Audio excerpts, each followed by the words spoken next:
Hey guys, welcome back to my channel. I am so excited about this week's video. If you're new to my channel, my name is Stephanie. I'm a life and relationship coach, and each week I post videos ranging from narcissistic abuse, emotional abuse, learning how to love yourself for the first time, learning how to heal from a past relationship and move on in a healthy way. So this week's video, I want to talk about that feeling of like being stuck in an abusive relationship. So you're in this relationship and you just feel stuck. It's like you know you need to leave, but you can't leave. Maybe you have left before and you just keep going back and forth with this person. You're on the hamster wheel and you know you're on the wheel and you just can't get off of the wheel. So for this week's video, I want to talk about trauma bonding and really why we can't seem to get off that hamster wheel.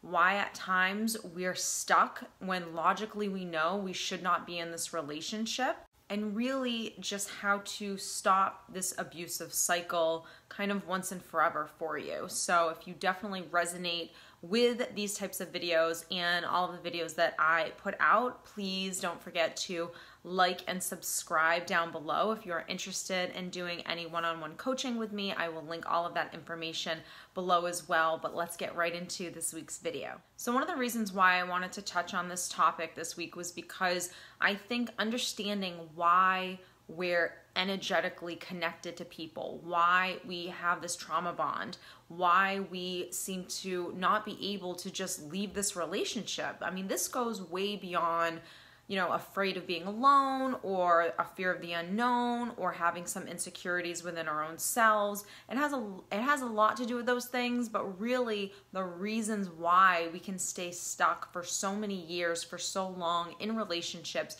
that we know are not good for us, that we know the relationship needs to end. Like I said, logically, we know all of these things, but for some reason, we just can't do it. So one of the things that I want to really stress right in the beginning of this video is I don't want anyone to watch this video that can relate to this topic and immediately start judging yourself. This video and this topic is not about you judging yourself for things that you didn't do in the past. This is about learning why you probably did those things and hopefully gaining a lot of insight to move on in a healthy way and maybe getting unstuck from, this relationship. So I do not want you to judge yourself. I do not want you to shame yourself. This is not about the coulda, shoulda, woulda. This is not about looking back in hindsight, saying I saw intuitively, I felt something about this person and I didn't listen to myself, and really beating yourself up and getting down on yourself, because when you know better, you do better. So you're knowing better, you're learning, and even if intuitively you had those vibes going on early with this person and you didn't listen to them, you weren't maybe equipped to listen to them. So this isn't about blaming yourself or judging yourself. So I just wanted to get that straight out of the way so we can get into really the nitty-gritty of why you're so stuck in this relationship. So what is trauma bonding?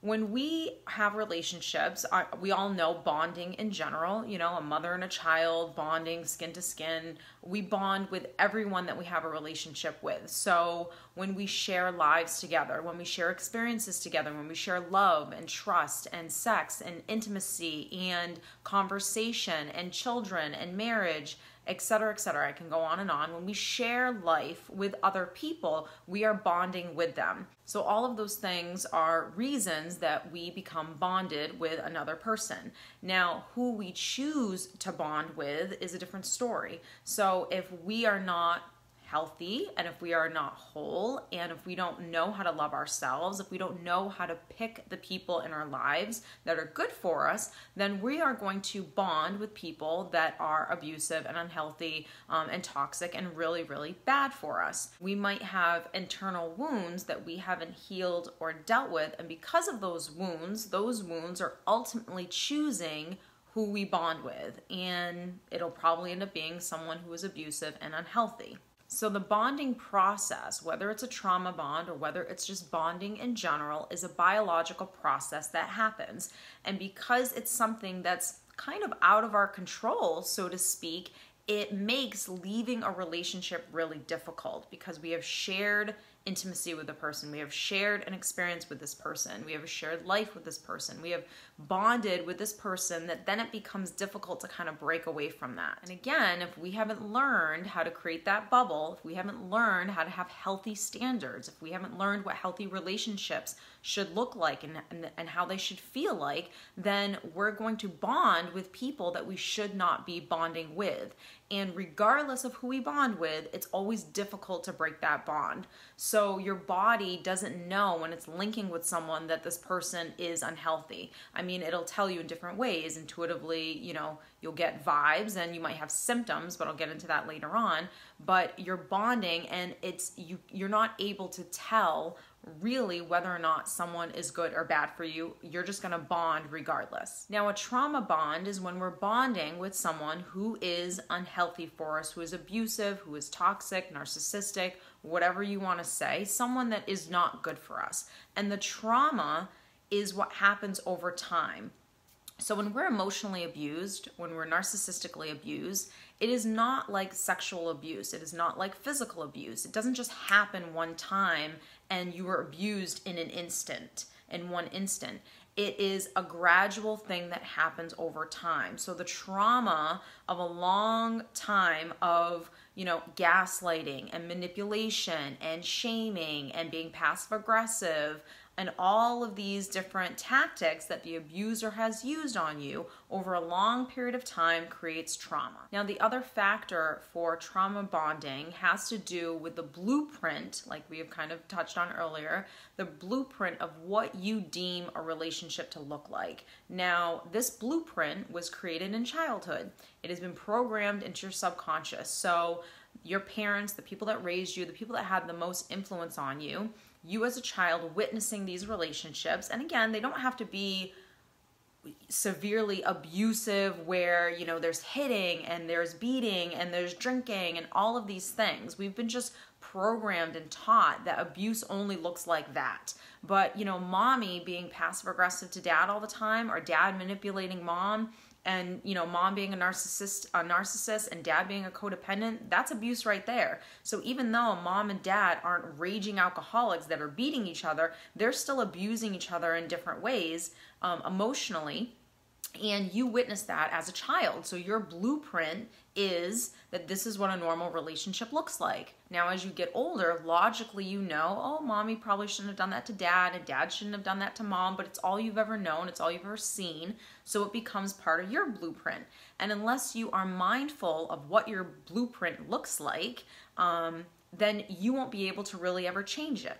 So when you grow up with abuse, in the back of your mind, in your subconscious, way deep inside, you have actually built up a tolerance for abuse. So that's why when we don't know these things, when we're not aware that this is what our blueprint looks like, and we go out and we start dating and we meet someone and we're dating them and we see these red flags, or we start seeing this abuse over time, we don't have the self-love within ourselves to say, okay, that's abuse and I'm not going to tolerate that. We don't love ourselves enough to know that that's not okay and I don't deserve that. And we don't know how to stand up for ourselves. We don't know how to set boundaries. And if we know how to set boundaries, we don't know how to enforce them when that abuser crosses the line between respect and disrespect. So I want to go over a couple of things, symptoms really, of how you can know whether or not you're experiencing a trauma bond. And one of the biggest ones, like I said early on, is that feeling of feeling stuck.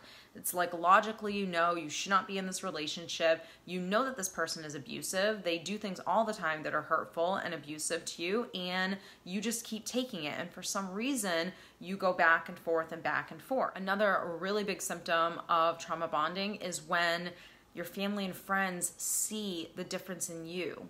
They see that you're not the person that you once were, or they see that you've kind of lost that spark that you used to have about life, and you're not as excited and happy as you used to be. Maybe your personality has changed a little bit.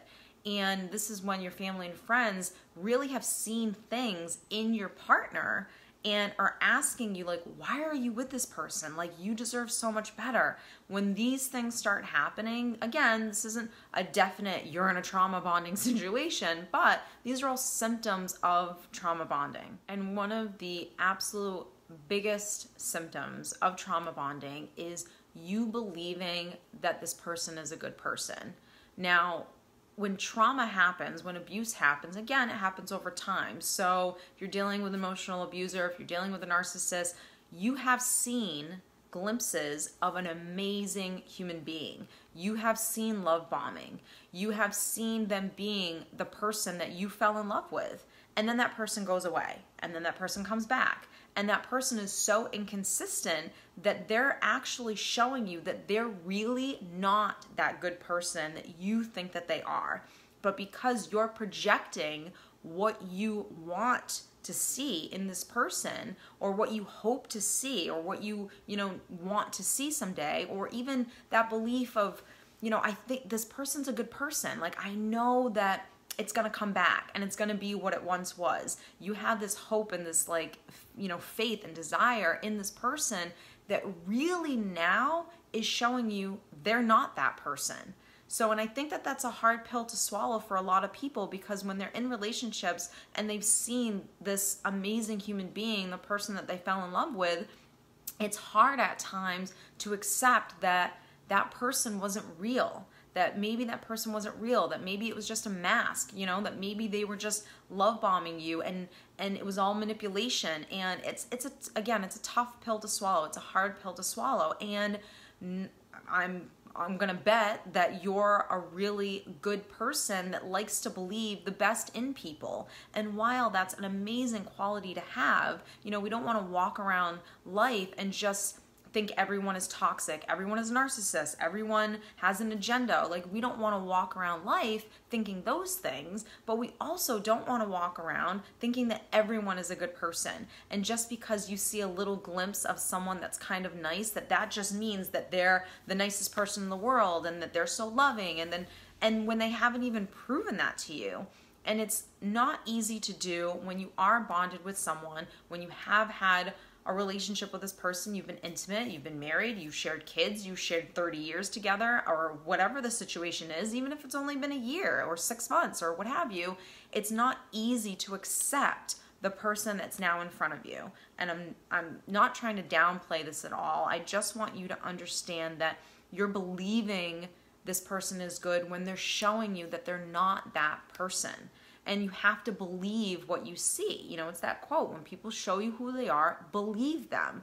And when you love yourself and you know what the standard is to be in your life, you hold people to a very high standard, and that not anyone, you don't just trust every single person that comes along. You don't just give yourself to every single person that you date or meet, that you don't project what you want and your fantasies on someone else. You allow someone to show you who they are, and then you get to decide whether or not this person fits the model of a partner or a husband or a wife or a girlfriend or a family member or a sister. And again, this isn't about looking for perfection.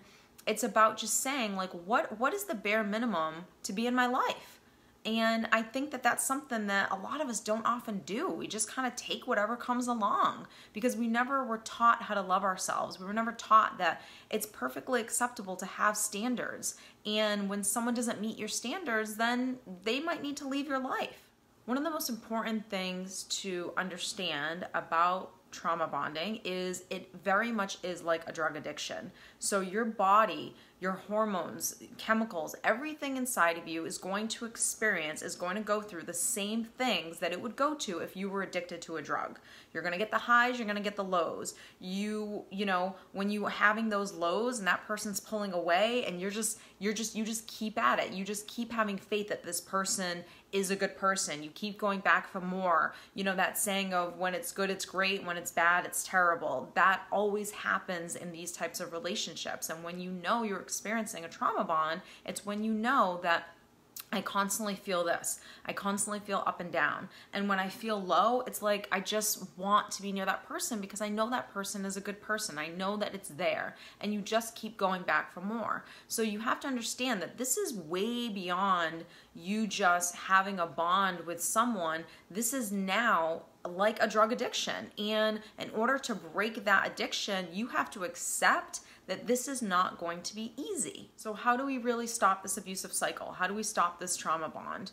One of the first things is, like I just said, acceptance. You have to accept that this is an addiction. You have to accept that you have been in an abusive relationship. You have to accept that the person you are with or you're trying to escape from or end the relationship from, they are not who you think they are. That person doesn't exist anymore. Whether they are narcissistic, whether they are emotionally abusive, whether they are highly manipulative, it doesn't really matter. Essentially, the character that they were playing is no longer, running the show anymore. That mask has fallen off, and now they're showing really either who they really are or just their own damage and wounds that they have within themselves, and you're seeing all of this play out in front of you. So accepting that it's time for this relationship to end, accepting that you are addicted on some level to the pain, to the back and forth, and that this process is going to be tough. It doesn't mean that it can't happen and that you can't escape this relationship. You absolutely can, because whenever you think that you're in the worst situation possible, just know that there's someone that's been through something harder than you. And I'm not saying that to make you feel bad. I'm saying it to encourage you, to motivate you, to make you understand that you're capable of leaving this relationship and you're capable of far more than you give yourself credit for. So the next thing is you have to decide that you want to be happy. You are now making the decision that I want to be happy, and being happy means I need to leave this relationship. And you need to be able, in order to be happy, you have to do the work. And so many people will come to me and they'll say, I just want to be happy again. I don't want to be in this relationship. And at a certain point, you have to stop making all of the excuses. And you have to define, well, what does happiness look like in my life? Do I want a new job? Do I want to change my look? Do I want to just live a peaceful life? Do I want to just be single for a while? Do I want to get married again someday? You have to really define what is happiness to you and start making small steps every single day to do the work within yourself to heal all of the wounds that you need to heal from, to start learning how to love yourself, do the affirmations, do meditations, learn the tips and tricks that work best for you. What works for me may not work for you, but you have to be able to try different things in order to help your own self-confidence, learn how to love yourself, help your own self-worth. You need to learn, what are the standards for relationships in my life? What are the standards for someone being in my life? Do I even have any? And you have to learn how to start being selfish, to put yourself first, to learn how to heal that codependency within yourself. You have to do the work. You can't just live every single day and not put in any time and effort to develop yourself, to work on yourself, to love yourself. This is a journey. This type of work, healing from these things, I have so many clients who are very, very successful entrepreneurs. They make a lot of money. They're really successful in their jobs, and they all say the same thing. It's harder to do this inner work, to learn how to love myself and deal with these emotional issues, than it was to have this amazing career that I have or make all of this money that I have. And I think Les Brown says it. He's a motivational speaker. If you've never heard of him, definitely go check him out. He's absolutely amazing. But I think this is him, I'm not even quite sure now, but he always would say, the easiest thing I did was make $1 million, but what it took to get there was the hardest thing. The next thing is, don't get discouraged in this process. You leaving this relationship, it takes time. Don't get discouraged if you slip up and you text your partner, your ex-partner or whatever, or if you call them or whatever. Don't get discouraged through this process, because this process is difficult. You're addicted. You're breaking an addiction right now.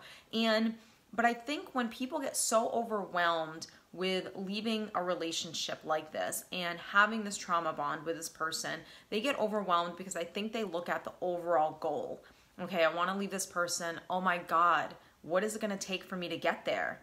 Oh my God, I need to move out. I need to get a job because I'm financially dependent on this person. Oh my God, there are kids involved, and what's going to happen now? And now I'm not going to see my children as much. And, what's going to happen to my finances? Where am I going to live? And, maybe I'm not going to ever find anyone ever again. And my clock is ticking and I want to have babies soon. Or, all of these things. And when you start running through all of the things that could go wrong and all of the things that you need to do to get away from this person, it becomes very overwhelming. And that's when we get the anxiety. That's when we stay stuck. And instead of saying, okay, I'm leaving this relationship and I'm going to take it moment to moment. I'm going to have the conversation with this person and I'm going to end it. And I've had this conversation 50 or 60 times and I've cried wolf, and they know that I keep coming back, but this time I mean it. And every time I find myself wanting to go back, I'm going to love myself, I'm going to parent myself, I'm going to sit with myself on a lonely Tuesday and I have no plans and nothing going on and I don't have my kids, and that's depressing, but I'm going to love myself and I'm going to learn how to deal with it. I'm going to learn how to take care of myself. When you live in these small moments, when you say, okay, my first step is I need to find a job. Okay, my first step is I need to have this conversation with my spouse. Okay, my first step is I need to tell this person that they're not coming to my house no more and I need to change the locks, or whatever the situation is.